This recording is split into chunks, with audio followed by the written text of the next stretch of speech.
One of the great joys of traveling is meeting new and interesting people. Whilst on a ferry in Alabama, we met Dave and Marlene of Santa Barbara, who invited us to stay with them when we were passing through that area.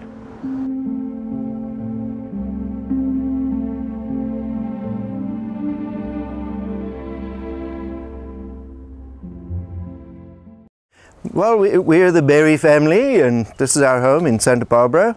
I think Tom was interested in our experience with the tea fire, which is a California wildfire that happened here in November 13th, 2008. We were sitting inside our house here watching the TV news at 6 o'clock in the evening, and the news said that there seemed to be a fire had just started in Santa Barbara, and they said that the fire was over in that direction on top of the hill. So we came out here and we looked around and didn't see any fire over there, so we thought, well, it must be pretty small. So as we turned around, heading back into the house, and the fire was right here. It was wall-to-wall flames that were higher than these pine trees and coming this way at 70 miles an hour.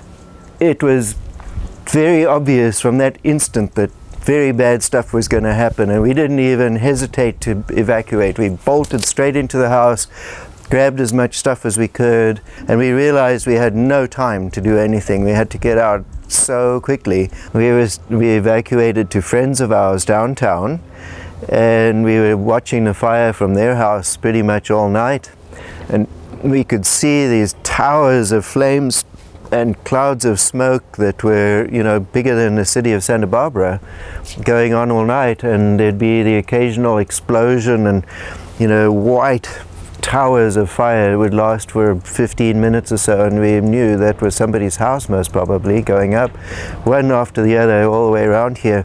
But from where we were, we couldn't actually see where our house was. It's kind of behind a hill. So we didn't know if the fire had absolutely come here or if our house had survived or not. And we didn't know for 3 days. We didn't know if we still had a house. And then during the night the wind died down, and then the fire generated its own weather system going back uphill. This is the area the fire came up this canyon, and we actually have photographs that were taken by a newspaper reporter showing the flames licking around our neighbor's house, and this tree, this oak tree here, was fully engulfed in flames. So the fire was right here, and you can see the concrete retaining walls we put in after the fire. They used to be wooden retaining walls, just part of the landscaping. And the fire came up here, and these solid wooden, actually called landscape ties, big like 8-inch by 8-inch wood beams that constituted these walls. It didn't just smolder and burn, it completely vaporized. There was nothing left, not even little pieces of charcoal. The wood was all gone. So this entire wooden wall burned down.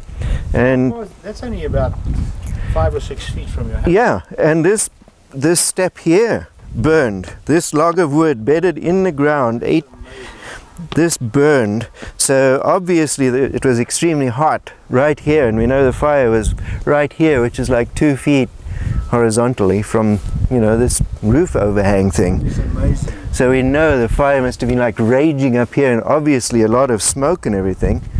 What we found was the glass is a little bit etched. It's kind of smoke etched, and there are little dings where the embers were cleaning up the glass, and our umbrella over there was folded up and standing folded up against the side of the house, and it got burn holes in it from embers. It's quite interesting. We have a thermometer inside the house that tells you the temperature inside and outside, and it stores the highs and the lows of the temperatures.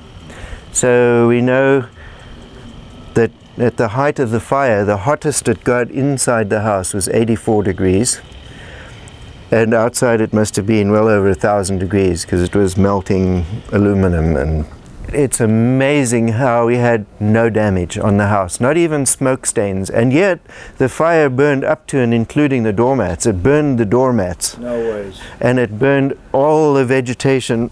Every bit of green you see now wasn't there 2 years ago. Kind of an absolute miracle that you guys were spared, eh? We're really lucky. Right round you. It went all around us. And maybe that's one of the things that saved our house. You know, it burned down the one side, and then later at night it burned back up the other side. So we were never all surrounded at the same time. We were prepared to just run away from the house, and if it burned down we would have had to start again.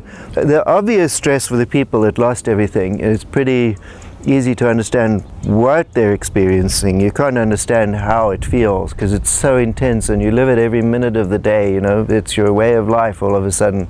In our case, we were the ones that people didn't feel sorry for because we didn't lose our house, and yet our experience was that we were the ones that now had to continue living in what had become a disaster area.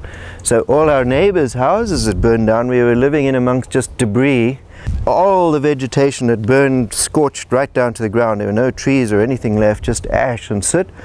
So every time we opened the door of the house, you'd get a big cloud of black ash blowing in and all over everything. For at least 6 months we lived that, you know, you'd open the curtains in the morning when you get up and you just see black outside. It was really depressing.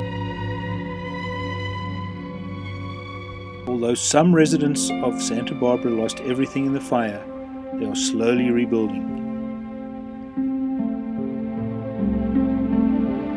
We thank Dave and Marlene for generously sharing their lovely home with us, where we enjoyed their hospitality and friendship.